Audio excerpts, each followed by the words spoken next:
Hey guys, this is Jay Calderon with Jay Unboxing here, giving you a personal prediction for Oleksandr Usyk versus Anthony Joshua 2.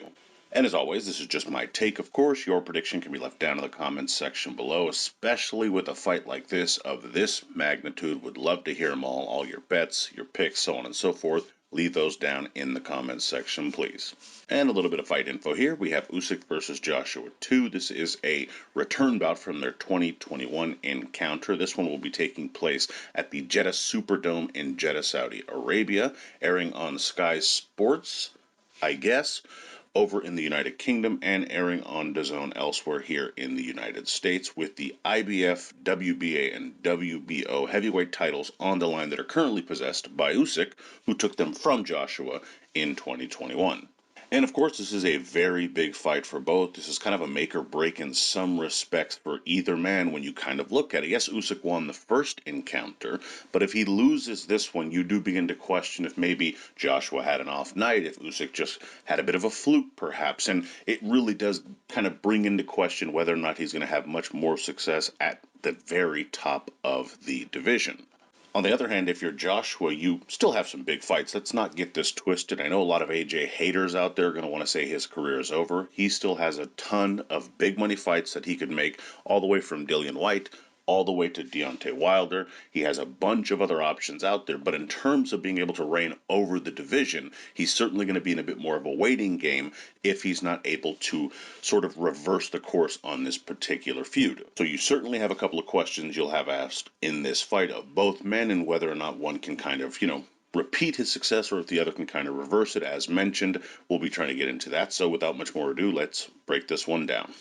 Now, starting with Usyk here, for Usyk to win, I think you want to work the lead left hand. That actually was a shot that worked really well for him in that first encounter, especially early on when he was crisp and sharp. It allowed for him to kind of get that shot there quickly without having to put himself at too much risk. It even rolled the eyes back of Joshua a couple of times early on in that fight, so it's certainly something that packed enough punch that it got his respect. You can also, of course, allow for the jab to set this up from time to time, because you can work that jab in a few times, then begin to set up some feints, and then just go straight into that left. So there's a variety of ways in which you can set it up, but it's certainly something that's going to need to keep active in this fight. And this will allow, of course, for Usyk to build up some early points. And of course, I would say when doing this, just make sure you're keeping your head moving to kind of set it up and really make Joshua kind of guess as to where you are, so his hands stay at bay a bit more, and of course will only lead to more success with that left hand. And I would also say keep up the movement. Usyk was all over the ring in that first fight. It was actually very fun to watch, and you could imagine how much of an impression that would leave on Joshua in that first encounter, and so much more work for him to have to do and harder for him to have to keep up. It certainly worked in that first fight. It also keeps the more powerful shots of Joshua at bay. If he's really trying to hit a moving target, it's simply much more difficult. And when Usyk presents that moving target, it just makes AJ have to second guess everything he's doing. And when you force AJ to have to think and move himself, it's also going to tire him out, which is certainly not something he's looking to do, and something he has done in the past. So if you can sort of limit his options offensively and force him to have to think a lot more in that ring, I think both the mental and physical exertion can wear on AJ later on in the contest. And finally, sweep the right hand. Now, this does a few things, especially lining up that left hand. As I've mentioned, that's going to be a shot I think Usyk wants to work. But it can also keep AJ in the space Usyk is looking to put him in, kind of unable to throw that right hand with authority. If you're sweeping that right hand across, it's a quicker hand, it's a lead hand for you, but it also just kind of keeps him in line and kind of squared up where you want him to be. It sort of suggests you don't want him in this spot, obviously, and it of course will get AJ to line up more so that that left hand becomes much more of a viable option for you if you're Oleksandr Usyk.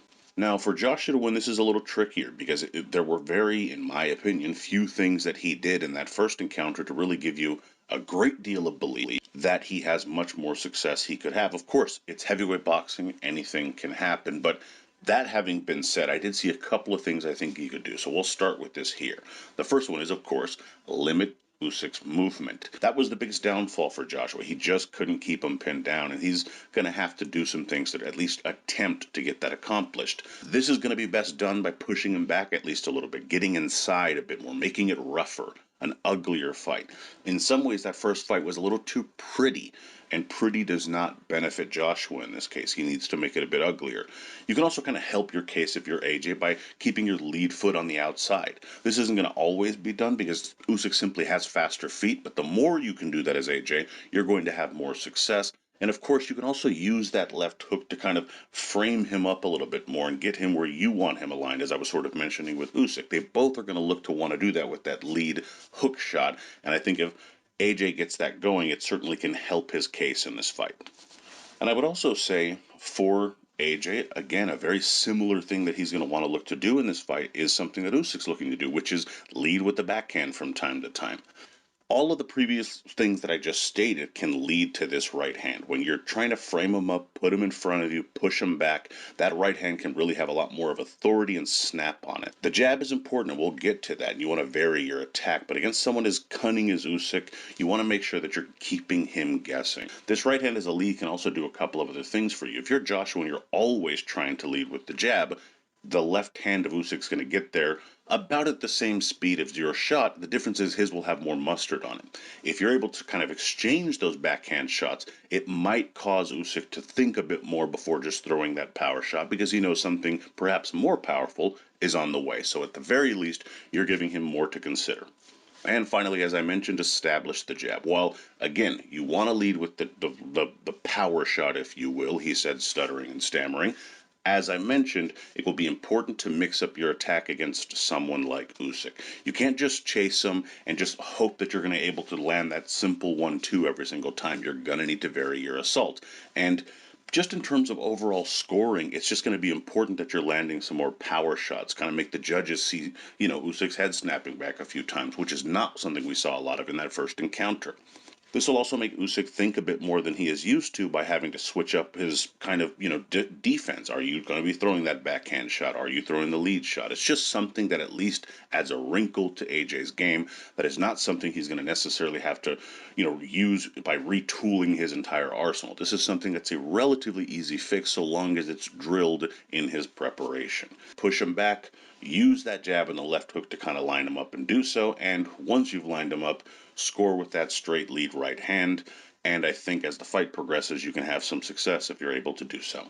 Now, in terms of my pick here, while Joshua certainly has a live dog's chance, by all means, I do agree with that for sure. I think Usyk repeats his success from their previous encounter. Of course, Usyk has taken some time off and was lending support in the Ukraine. Still, I do think he has looked in decent shape since his return and will physically be fine. Mentally, it's simply not my place to guess. I can't know that. I can never know that. No one could, to be honest. So I kind of leave that off the table. Physically, he seemed fine. If he's where he needs to be, I think he continues to use that movement to simply keep AJ out of sync. AJ knows he has to be more aggressive, so he will be, and he may have more success, especially early on. He might even hurt Usyk. However, Usyk will fight through it and continue to land lead left hands and the quick combinations and use that movement to get out of the way, while Joshua is simply out of position too often of the time. Usyk will close strong enough with those tactics to earn another decision, though maybe just a smidge closer, as Joshua might push a bit more early on, as I mentioned.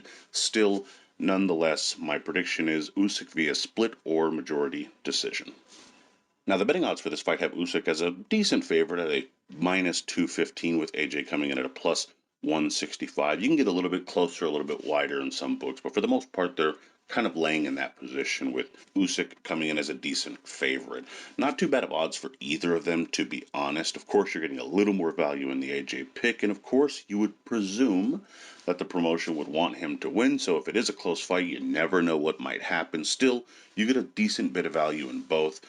Usyk, while a favorite, is not a huge favorite, and if you're looking to pick up some decent money and you have a strong feeling he'll be able to do what he did in that first encounter, a reasonable small bet I think would make a lot of sense. And in terms of the over-under here, you have about what I would have expected, which is a 9.5. That's pretty reasonable for this fight. I do expect it to go the distance. I actually think an over bet in this case is a pretty reasonable one too, because again, not only am I picking a decision, it just seems like if anyone gets stopped in this fight, it would be later as they're looking to either close strong or looking to try and catch up. So that just makes a lot of sense to me, and both seem sturdy enough that they can probably make it past these sort of middle rounds in my personal opinion. In any event, those are your odds. And my prediction record as of August 8th, 2022 is 25-8-0 with 8 exact. But let me know what you guys think down in the comments. We'd love to hear your thoughts, predictions, your bets, as I mentioned, all of that good stuff.